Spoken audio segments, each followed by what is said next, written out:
नमस्कार दोस्तों, जय हिंद जय भारत। मेरे यूट्यूब चैनल में आप सभी का स्वागत है और एक न्यू वीडियो में भी आप सभी का दोस्तों स्वागत है। मैं दोस्तों ये वीडियो इसलिए करने जा रहा हूँ कि आपकी बहुत रिक्वेस्ट आ रही थी कि अपना एक्सपीरियंस शेयर करो कि कांवड़ यात्रा 2024 में कैसा आपका एक्सपीरियंस रहा।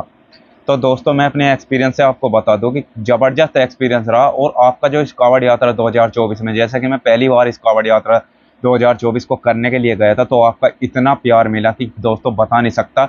तो इसीलिए आपको मैं दिल से धन्यवाद देना चाहता हूँ हाथ जोड़कर। तो दोस्तों ज़बरदस्त रेस्पॉन्स दिया आपने और ज़बरदस्त वीडियो पर व्यूज भी आए और रेस्पॉन्स बहुत ज़बरदस्त, और सब्सक्राइब भी आपने किया चैनल को। तो बहुत बहुत दिल से आप सभी का आभार रहेगा। और पहली बार मैंने कांवड़ यात्रा की है, पहली बार में आप लोगों ने बता दिया कि कैसा आपका प्यार है और कितनी आपके प्यार में ताकत है। तो दोस्तों आप सभी का दिल से एक बार धन्यवाद करना चाहता हूँ कि जैसा कि यहाँ पर बहुत सारे इस कांवड़ यात्रा में डीजे आए हुए थे, नए डीजे भी थे। जैसा कि रावण डीजे जो था, रावण डीजे टाटा में बांधा करते थे डीजे, इस बार उन्होंने ट्रोले में अपना सेटअप बांधा हुआ था। तो बहुत ज़बरदस्त सेटअप था, बाकी कोई दिक्कत नहीं थी। और सार्जन डीजे नया आया हुआ था इस बार, क्योंकि झारखंड से इतनी दूर से 1500 किलोमीटर से वे चल के आया था डीजे। तो बहुत ज़बरदस्त डीजे बांधा हुआ था और साउंड उसका इतना ज़बरदस्त था जी कि उसके सामने जितने भी कांवड़ यात्रा में साउंड आए हुए थे तो सब फैलते जी। ज़बरदस्त, मतलब एक नंबर का साउंड बज रहा था। सार्जन डीजे आया हुआ था, अमर डीजे आया हुआ था, कसाना डीजे था, मोनू डीजे था और आरपीएम डीजे था, नया डीजे था, क्योंकि वे लाइटिंग का काम करते थे। इस बार पहली बार उन्होंने सेटअप ट्रोले में बांधा हुआ था। 35 बेस का उनका सेटअप बांधा हुआ था, ज़बरदस्त साउंड बज रहा था जी। और चौधरी डीजे था और धड़कन डीजे था। तो बहुत बड़े बड़े डीजे थे और टाटा भी थी, जैसा कि देव गुजर दारीपुर वालों का ज़बरदस्त सेटअप बांधा हुआ था जी, बहुत ज़बरदस्त बज रहा था। और इस बार आपको दोस्तों मैं बता दूं कि जैसा कि यहाँ पर हमारे खतौली में कुछ साउंड नहीं निकाले गए, तो उसका मैं कारण बता दूं। तो उस टाइम जो है, जैसा कि यहाँ पर हमारे यहाँ नावला लगता है और देवराना, तो उसके बीच में यहाँ पर डीजे खड़े हुए थे और जब ही जो है तुरंत बारिश आ गई। उस बारिश की वजह से जो है उन्हें वेट करना पड़ा। करीबन 2:30 बजे का समय हो चुका था रात को और वे आके रुके थे 8 बजे शाम के।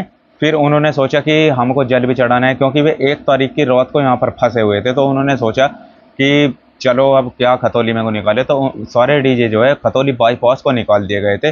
और इतना ज़बरदस्त जाम था जी मेरठ के, अगर मैं बात करूँ तो मेरठ में जैसे ही साउंड पहुंचे तो इतना ज़बरदस्त जाम था। और इस बार का विनर आपको बताऊँ तो सार्जन डीजे रहा है, झारखंड वाला, क्योंकि उसके पास जो है पब्लिक का इतना प्यार मिला है, इतना ज़बरदस्त प्यार था उसके पास कि बहुत ज़बरदस्त। आपको मैं बताना चाहूँगा कि इतनी ज़बरदस्त भीड़ थी कि किसी साउंड पे भीड़ नहीं थी। सेकंड नंबर पे भीड़ थी तो वे थी अमर साउंड के पास। अमर साउंड भी ज़बरदस्त बज रहा था, सार्जन डीजे भी ज़बरदस्त बज रहा था और बहुत ज़बरदस्त भीड़ ले रहा था जी। सबसे नंबर 1 टॉप पे गया है तो सार्जन डीजे गया है इस कांवड़ यात्रा। एक बात और मैं आपको बताना चाहूँगा कि यहाँ पर जैसा कि कंपटीशन वगैरह हुए थे, तो रावण और सार्जन का कंपटीशन सबसे शुरू में हुआ था। तो उसमें जो है थोड़ा विवाद हो गया था, जिस वजह से वे घर जाने के लिए कह रहे थे कि मैं घर जा रहा हूँ। उन्होंने अपना साउंड भी बिल्कुल खोल के जो वे ट्रक लाए थे उसमें भर लिया था। तो बाद में पता नहीं क्या पार्टी की क्या बात हुई, मतलब मेरे को इतना खास मालूम नहीं है। तो उन्होंने जो है फिर उनके कहने पर पहले उन्होंने बांधा था 30 बेस का। टोटल उन्होंने लगाए थे 60 स्पीकर लगाए थे उसमें, बेस सहित टॉप वॉप जितने भी लगाए थे, लाइनर वाइनर। तो 60 स्पीकर उन्होंने बांधे हुए थे, ज़बरदस्त साउंड बज रहा था। फिर लगाए उन्होंने 20 स्पीकर। और दोस्तों वे 20 स्पीकर भी जो है 45-46 बेस वाले ट्रोले को टक्कर देने की हिम्मत रखते थे, इतना ज़बरदस्त साउंड बांधा हुआ था जी उन्होंने। तो ज़बरदस्त डीजे बांधा हुआ था। और आपको मैं बताना चाहूँगा कि मेरा एक्सपीरियंस तो मैंने आपको शेयर कर ही दिया। तो बहुत ज़बरदस्त साउंड बांधा हुआ था कि पहली बार तो मैंने ये कांवड़ यात्रा की थी, ज़बरदस्त रेस्पॉन्स दिया आप लोगों ने। मगर एक बात और बता दूं कि जैसा कि यहाँ पर कंपटीशन होते हैं, तो कंपटीशन जो है वैसे मेरे ख्याल से होने नहीं चाहिए। अगर होने चाहिए तो प्यार से होने चाहिए, क्योंकि उसमें लड़ाईबाजी कोई नहीं होनी चाहिए।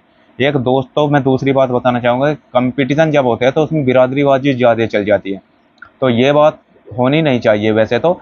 मगर ये जो कंपटीशन हुआ था ये बिरादरी बाजी के ऊपर ये राड हुई है, सार्जन डीजे की और जो रावण वाले डीजे की राड थी, तो ये बिरादरी बाजी के ऊपर ही राड थी।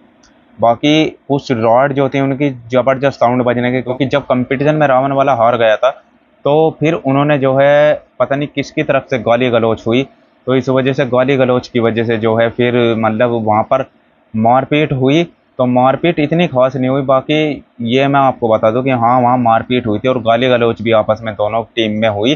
जैसे कि यहाँ पर सार्जन डीजे और रावण डीजे वाले थे, और मतलब और का जो कंपटीशन होना था, जो जैसे कि पब्लिक को पता था कि कंपटीशन होगा साउंड का, तो कंपटीशन इसी वजह से नहीं हो पाया। पुलिस फिर अलर्ट में आ गई। और आपको मैं बता दूं, जैसा कि यहाँ पर हमारे उत्तराखंड में, हमारे उत्तर प्रदेश की पुलिस वैसे भी बहुत रियायत करती है कि इतनी सख्ताई नहीं है उत्तर प्रदेश पुलिस की। फिर जैसा कि उत्तराखंड पुलिस होगी, तो आपको मैं बता दूं वहाँ पर जो है बहलों पर भी लाठीचार्ज की गई है और जल भी खंडित करने की कोशिश की गई है उनका।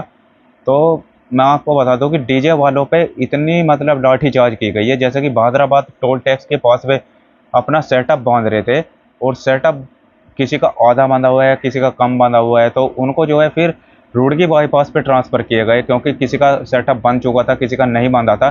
तो सबने अपना सामान भरा और रुड़की बाईपास पर आ गए। इतना ही नहीं, उन्हें रुड़की बाईपास पर भी ठहरने नहीं दिया, उनको वहाँ से भी चलता कर दिया। और इतना ज़बरदस्त लठ तोड़ा है इस बार कि लोगों के जो है, किसी के कोहनी में चोट आई है, किसी के कहीं चोट आई है और किसी के कहीं, मतलब उत्तराखंड पुलिस का इतना बुरा बर्ताव रहा है इस कांवड़ यात्रा 2024 में कि लठ बहुत बजाया है उत्तराखंड पुलिस ने कांवड़ यात्रियों पर भी। और जैसे कि वहाँ पर पब्लिक डीजे देखने के लिए आई हुई थी उन पर भी। और साउंड वालों की तो कहने क्या, कि साउंड वालों को तो इतना परेशान करके रखा था कि जैसे कि सेटअप फैला लिया कि अब वे छोटा मोटा तो सेटअप है नहीं कि एकदम से ये एक बार में ही भर के ले जाएंगे। तो उनको बार बार वे वार्निंग देते थे अगर कि अपना सामान उठाओ और यहाँ से जाओ, सामान उठाओ अपना जाओ। तो यही वहाँ पर चलता रहा। हालांकि मैं अमर की बात करूँ तो जहाँ पर अमर साउंड ने सबसे पहली बार यहाँ पर साउंड अपना बांधने की कोशिश की थी, तो उन्होंने जो है बेस बेस वहाँ पर जमाई थी और सामान उन्होंने सारा फैला रखा था, क्योंकि जब कोई साउंड वाला जाता है तो वो सारा सामान फैला देता है जा करके। और जब उसने सामान अपना फैला रखा था, बेस उसने जमा दी थी, तो उन्होंने जो है फिर जुगाड़बाजी करके सारा सामान उसमें ट्रोले में भरा और फिर वे जो है भादराबाद टोल पर आ गए। क्योंकि अमर साउंड जो था, तो वे जो था भादराबाद टोल से करीबन 1 किलोमीटर पीछे था और हाईवे पर था मेन।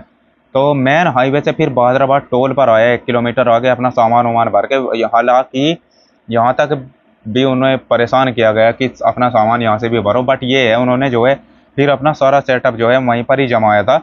और जमाने के बाद वहाँ से जो है फिर रुड़की बाईपास पर आ गए। रुड़की बाईपास से भी उन्हें नहीं टिकने दिया, रुड़की बाईपास पर भी। तो वे जो है आगे के लिए निकल गए। और आपको मैं बता दूं कि यहाँ पर जैसा कि कांवड़ यात्रा 2024 ये गई है, तो उसमें जो है साउंड की मैं बात करूँ तो जो रुड़की है हमारे अंदर उत्तराखंड में ही लगता है, तो उत्तराखंड की जो रुड़की है, रुड़की के बाहर इन्होंने अपनी कावड़ पकड़ी थी सभी साउंड वालों ने। तो कावड़, और इनको सब साउंड वाले कह रहे थे कि हम 25 में निकलेंगे, 26 की सुबह निकल जाएंगे, बाकी ये 27 की शाम को निकले हैं वहाँ से। तो कुछ साउंड वाले की भी गलती है कि ये इतने लेट निकले हैं, जिससे कि लोगों को भरपूर आनंद नहीं मिल पाया डीजे का जिस तरीके से होना चाहिए। मेरा ये एक्सपीरियंस कहता है कि जो कावड़ यात्रा में जैसा कि इतना आप माल लगा के ला रहे हो, इतना आप पैसा खर्च करके ला रहे हो, तो उसका अगर पब्लिक इंजॉय ना ले पाए तो कोई फ़ायदा नहीं है। बाकी आपकी ये गलती रही है कि इस बार जो है आपने देर कर दी वहाँ से चलने में। जैसा कि 27 तारीख की आप शाम को सभी डीजे वाले चले थे वहाँ से, और पीछे से जो है डाक कावड़ वाले भी आ चुके थे। तो इस वजह से कंपटीशन करने का किसी या खड़ा होकर डीजे बजाने का कोई मैटर नहीं बैठा, तो इस वजह से किसी ने खड़ा करके डीजे भी नहीं बजाया।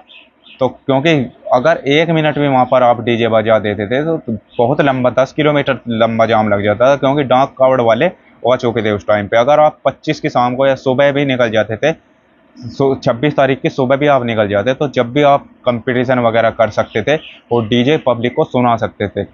वैसे साउंड में कोई कमी नहीं हो, इस वजह से ही पुलिस वालों ने जाम लगने की ना वजह से, जिससे कि जाम ना लग जाए लंबा, तो इस वजह से पुलिस वालों ने भी साउंड ज़्यादा देर बजने दी है। सार्जन डीजे भी इसी वजह से नहीं बजा। दोस्तों, बहुत लोगों की रिक्वेस्ट ये है कि सार्जन डीजे नहीं बजा। तो सार्जन डीजे इसीलिए नहीं बजा क्योंकि जाम लग जाता था, डाक कवर चल चुकी थी।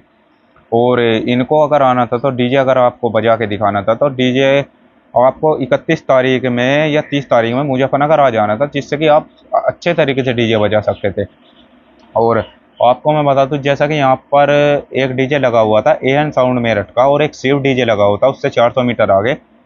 तो ज़बरदस्त डीजे बांध रखे थे सेटअप। वहाँ कंपटीशन 2-3 मिनट का ही हुआ है, बाकी लोग वहाँ बहुत रुके हुए थे और भीड़ भी वहाँ बहुत इकट्ठी हो रखी थी। मैं अपना पर्सनल एक्सपीरियंस शेयर करूँ तो आपको मैं बता दूँ कि आप साउंड देर में करके निकले हैं वहाँ से, तो इस वजह से आप लोगों को अच्छा रेस्पॉन्स नहीं दे पाए। बाकी आपको अच्छा रेस्पॉन्स मिला है। और सार्जन डीजे नंबर 1 टॉप पर था, तो सेकंड नंबर पर आमर डीजे था। तो ज़बरदस्त साउंड बज रहे थे जी। और बाकी सब नीचे ही नीचे थे, और कंपटीशन हो नहीं पाई इस वजह से, क्योंकि टाटा वगैरह के तो कंपटीशन हो गए थे, क्योंकि टाटा वगैरह अपने टाइम पे निकले थे। और रावण और सार्जन डीजे के विवाद के ऊपर कुछ कहना चाहूँगा मैं कि देखो, आपने एक कहावत सुनी होगी कि ताली एक हाथ से नहीं बजती, गलती दोनों तरफ से हुई होगी, जब इतना तगड़ा विवाद हो गया ये। तो किसी को दोषी ठहराना गलत है कि उसकी वजह से कांवड़ यात्रा का माहौल खराब हुआ है या उसकी वजह से हुआ है, क्योंकि ताली जो है दोनों हाथ से बजाई जाती है, तो इस वजह से एक की गलती हम नहीं निकाल सकते, दोनों की गलती हो सकती है, मैं ऐसा मानना है मेरा पर्सनल एक्सपीरियंस से। और बाकी मैं आपको बताऊँ तो बहुत अच्छी अच्छी कावड़ आ रखी थी, डीजे वाले बहुत अच्छी अच्छी कावड़ लाए थे। और कलश कावड़ का जैसा कि ज़्यादा दौर देखने के लिए मैं तो भोले बहुत आए हुए थे। और बारिश मतलब सावन के पहले दिन बारिश हुई थी, बाकी सावन के 31 तारीख को बारिश हुई है, जल से 2 दिन पहले बारिश हुई है, ज़बरदस्त बारिश हुई है जी। और बस एक्सपीरियंस आपका शेयर करना चाहूँगा कि बस एक्सपीरियंस आपको मैं बता रहा हूँ अपना, और बहुत अच्छा रेस्पॉन्स दिया। पहली बार मैंने कावड़ यात्रा की है, और एक से एक साउंड आया हुआ था, डीजे आए हुए थे, ज़बरदस्त माहौल रहा जी, एक नंबर का माहौल बना हुआ था कावड़ यात्रा 2024 में। और दोस्तों आपको मैं बता दूं, ये वीडियो जो मैं अपने पर्सनल एक्सपीरियंस से शूट कर रहा हूँ, क्योंकि मैं पूरी कावड़ यात्रा में रहा हूँ और पैदल ही आया हूँ मैं हरिद्वार से, इनके साथ ही मेरठ तक गया हुआ था। और दोस्तों ज़बरदस्त साउंड बज रहे थे सबके, कोई दिक्कत नहीं आ रही थी। बाकी जो रावण का और विवाद जो रावण का और सार्जन का विवाद था, वे दोनों तरफ से विवाद हुआ था, तो इस वजह से जो है वे विवाद ज़्यादा बढ़ गया था, तो इस वजह से पुलिस भी अलर्ट में आ गई थी, कंपटीशन नहीं होने दिया किसी का भी। आधी पब्लिक इसी चक्कर में आई हुई थी कि कंपटीशन देखेंगे, साउंड देखेंगे ज़बरदस्त किसका बज रहा है वे है। बाकी वे तो पब्लिक को पता ही है कि किसका साउंड ज़बरदस्त बज रहा था। और दोस्तों इस वीडियो के लिए मैं इतना ही रखता हूँ दोस्तों, और जो आपका इस कावड़ यात्रा 2024 में प्यार मिला है, तो दोस्तों उसको, और दोस्तों उसके लिए जो है आपका दिल से बार बार धन्यवाद करता हूं मैं दोस्तों अगर इस वीडियो में कोई गलत वर्ड बोला गया हो तो उसके लिए हाथ जोड़कर माफ़ी मांगता हूं, क्योंकि ये वीडियो जो है मैंने अपने पर्सनल एक्सपीरियंस से बताई है, क्योंकि पूरी कावड़ यात्रा में मैं रहा हूं और साउंड ज़बरदस्त बज रहे थे जी, कावड़ यात्रा अच्छी तरीके से निकाली गई है। और पब्लिक को, जो डीजे वालों के लिए मैं एक बात बताना चाहूँगा, जो आप रेस्पॉन्स देना चाहते थे वे आप रेस्पॉन्स नहीं दे पाए, क्योंकि आपको 30 तारीख या 31 तारीख में आ जाना चाहिए था, जिससे कि आप पब्लिक को अच्छा रेस्पॉन्स दे पाते, डीजे बजा के दिखा पाते। तो इस वजह से जो है फिर चलते में डीजे बजे है, चलते में जैसा कि डीजे बज गया 5-10 मिनट, तो फिर क्योंकि जाम की वजह से पुलिस जो है आगे के लिए कर देती थी डीजे को कि चलो आगे के लिए चलो, आगे के लिए चलो, क्योंकि भीड़ इकट्ठा हो जाती थी साउंड पर और जाम लग जाता था उस वजह से। और दोनों साइड में इतना ज़बरदस्त जाम फंसा हुआ था कि क्या पूछो। और मेरठ में मैं था 1 तारीख की रात को, तो 1 तारीख की रात को क्या ज़बरदस्त जाम लगा है, तो 2.5-3 घंटा मुझे उस जाम को क्रॉस करने में लग गए थे दोस्तों, तो इतना ज़बरदस्त जाम था। और बाकी एक्सपीरियंस ज़बरदस्त था, रेस्पॉन्स आपने अच्छा दिया। और बस मिलते रहिए और मुस्कुराते रहिए, और ऐसे ही हम आपको वीडियो प्रोवाइड करते रहेंगे और कावड़ यात्रा 2025 करेंगे, अगर सही सलामत रहे दोस्तों, क्योंकि टाइम का कोई भरोसा नहीं है कब किसको क्या हो जाए। तो दोस्तों 2025 आने दो, उसकी भी हम वीडियो आपको दिखाएंगे, और कावड़ यात्रा 2024 में तो बहुत अच्छा रेस्पॉन्स दिया, और 25 में भी उम्मीद करता हूँ आप दोस्तों ऐसा ही देंगे। और इस वीडियो के लिए इतने रखता हूँ, जल्दी मिलता हूँ एक नई वीडियो के साथ, तब तक के लिए जय हिंद, जय भारत।